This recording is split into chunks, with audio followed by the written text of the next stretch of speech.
It's time for the Smash Those Small Pads collaboration, and this month I smashed 2 small pads and managed to get all of this. Hey, it's Beth, welcome.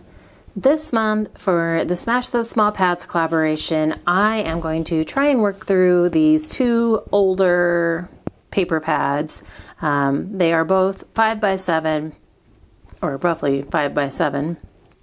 And I thrifted them both, so they're older, but they haven't necessarily been in my stash for that whole time. So I am going to work through these. This is a collaboration I do with my friend Sarah, who's crafting and relaxing here on YouTube, Kathy, who's Stampin' Cat over on Instagram. And each month we work through pads that are smaller than 12 by 12 and try and use them up.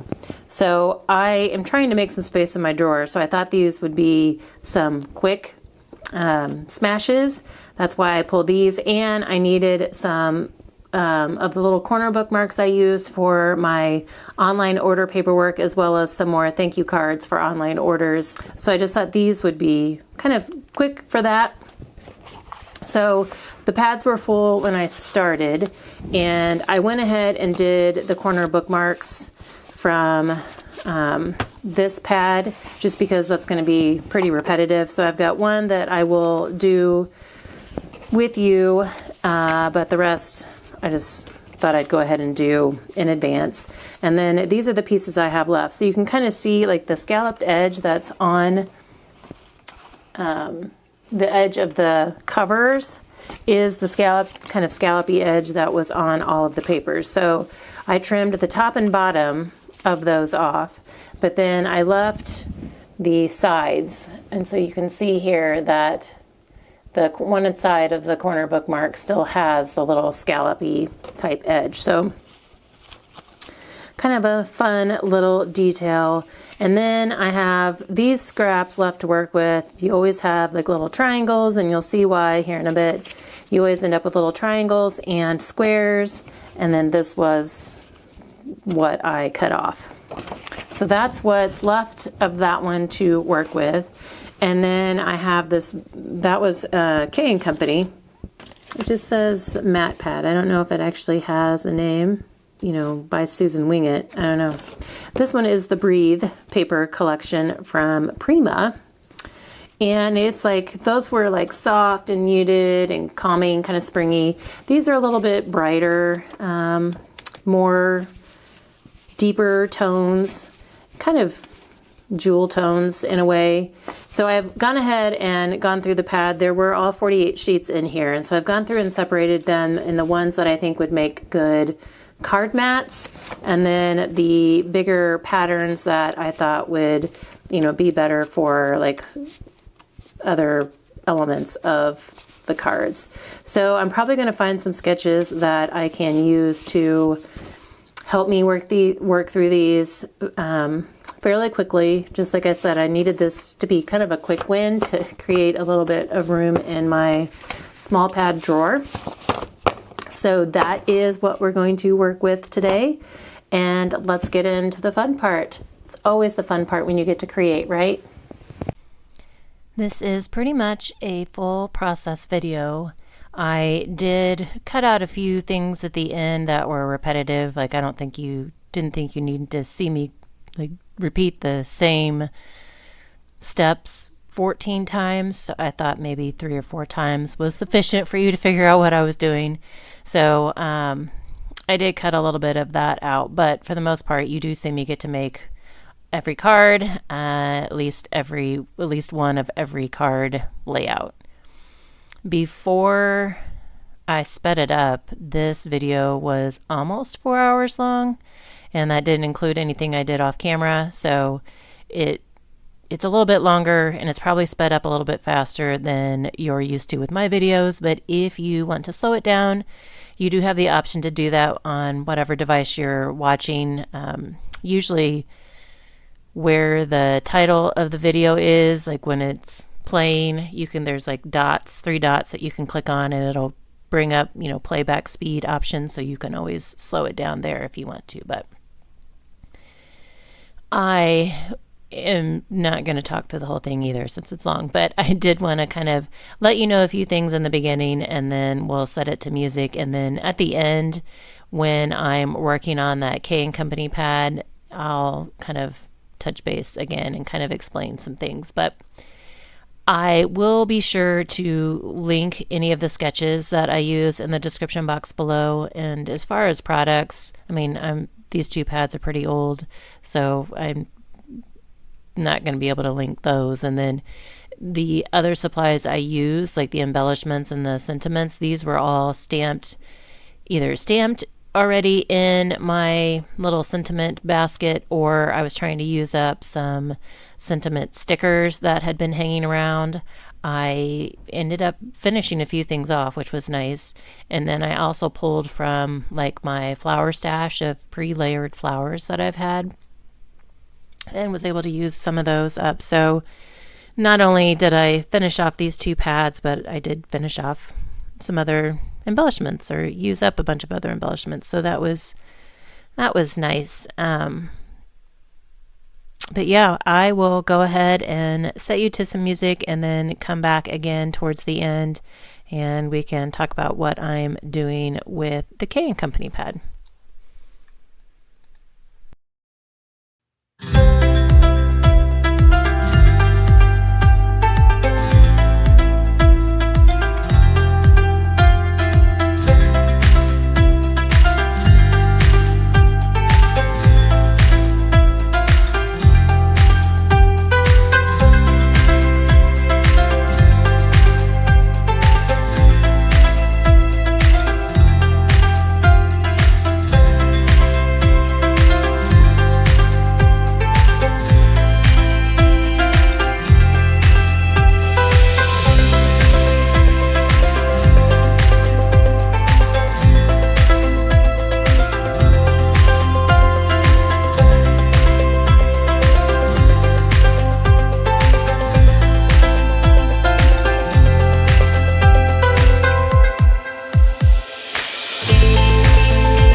So this is where I started cutting out some of the process. This is Operation Ride Home sketch number 154. I use it all the time for like strips, like wider strips like these. So I showed you cutting a few of the strips down into 1.5-inch squares, but I had a lot of strips, so I didn't show every single one. And then here I am just kind of sorting it out to make sure I can have 4 squares that coordinate with each other. And then I'm going to pick all those up, and I cut down some white pieces, white cardstock to be the mat for my little 4 square grid. And again, I show me doing a few of these, but it's the same thing 14 different times. So I didn't show every single one. And then once I got the and also at one point off camera, I started with my card mat stash that I have and found some mats that would work with the colors that were going to be in my little grids. And then I did end up pulling in an extra sheet to finish them off. So I didn't show that because that took a while too. But the next step is, after I get my grids down, I am going to go look for a strip that goes across the bottom. And so I'll lay all these out again. I feel like I touched these cards a bunch. I laid them out several different times. So here I'm just trying to take the thinner strips that I have to try and use some of those up and match them up with the cards. And then I will trim those down and then get them all glued together. And I don't remember if I'm showing you all, like me gluing all of these together, or if I just show you a handful. But then after I get these glued together and then get them on card bases, then I lay everything out again and then start trying to find embellishments and sentiments that I want to use. So just wanted to explain the pieces that you missed. The only thing that you really missed was me just going through my stash trying to find the card mats, and that's not something that I can necessarily do on camera anyway. So long story there, but that is what I'm doing with this batch of cards. I ended up making 14 of these. So at this point I was tired and just wanted to kind of work on autopilot. I didn't want to have to think about so many different ways to use those wide strips. So this is what I did. All right, so I'm going to put you back on some music, and then we'll come back once these cards are done.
I slowed this part down a little bit just so you can kind of get a better idea of what I'm doing. These are the corner bookmarks. You just need a square. It doesn't matter which side as long as it's a true square. And then you fold it in half both directions to get a crease. You cut out one of the squares, so like you're going to end up with like an empty square, and then wherever that square is, you cut off the opposite corner kind of at an angle to make a triangle. I do have video on this, and I even have a sketch set for this, so I will link that in the description box below for you. But then because I was using 5x7 papers, I had all these strips left over with the like corners, and I liked the detail in the corners, but I wasn't sure how I could really use them. And so I just trimmed off the corners and am using the whatever's left on those strips and layering them up. It almost looks a little bit like a ruffle, the way the scallops lay, and I don't get glue into every little point of that scallop cut, and so some of it kind of lifts up and it just looks like a little ruffled effect. So that was kind of cool, and this was a nice way to use up some of those strips. I had so many of them. So I do two different versions of this. I have there was like a longer strip or a skinnier strip, and then a wider strip depending on like where I cut my squares out of. And to cut my squares for the corner bookmarks, I literally just, whatever the width of the paper was, that's what I made the length. So I didn't trim anything else off other than like the top and the bottom. So for these wider strips, I'm doing the exact same thing. Will just be less on there. So you can kind of see me count there, trying to figure out, like I have actually done some other ones off camera, and I think I show you them, and then my camera stopped working, so I missed me decorating those. So these were all of those strip ones that I made. And then for these bigger squares that I cut out, I ended up trimming them all down to like 1 3/4 by 2 inches and left the scallop on the bottom. And I'm just going to create a little grid card here. And I did end up making a few of these off camera as well. So, but I only showed me making one. So this used up most of the pieces. The triangles I plan on putting on the insides of the cards or the back sides of my little thank you postcards down in the corners. So I didn't get a chance to do that, but I will do that later on.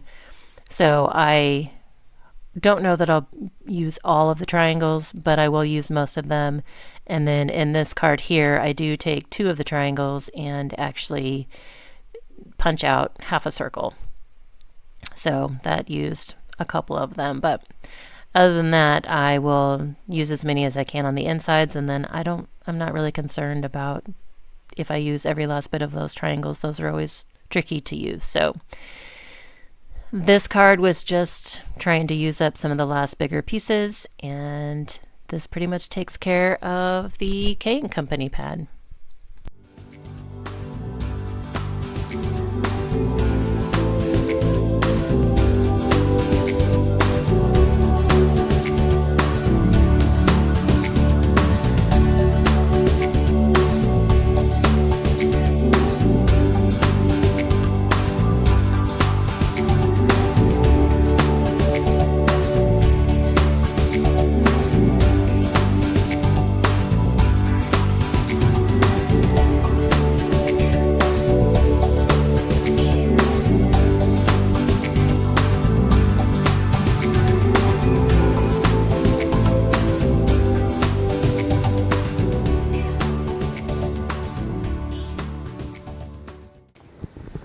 I have finished. I was able to get 53 cards out of the Breathe paper collection, and I got a bunch of thank you cards for our online orders and some to donate. And then from this K & Company pad, I managed to get 18 corner bookmarks and then 10 cards. So what are we? It's late. 63 cards and 18 bookmarks that I got from 66 sheets of paper. Did that math correctly? Again, it's late at night. So yes, this was, it wasn't it was an easy smash, it just wasn't as quick as I thought. Like the paper just kept going, and I really could have ended it sooner. The cards, like with the strips, I could have just called it done, but I was like, there's a lot of these, and I have more than enough. I still have to add scraps to the inside. I haven't had time to do that yet, but I had more than enough of that to cover all of these cards. So I was like, well, I have an idea. It won't take that long. These cards took forever because there were so many. So these went pretty quick. And I had already made this version, you know, with the kind of scalloped edge on it. So I kind of had the idea. So I decided to go ahead and go with it. And then, like, same with this, I probably could have been done, but I really wanted to use up, you know, these last couple big pieces. So this has been a long video, I'm sure, and I thank you to all of you who have stuck with me until the end. Again, please be sure to check out Sarah and Kathy to see what pads they smashed this month. And as always, I thank you so very much for your time and hope you all have a very crafty day.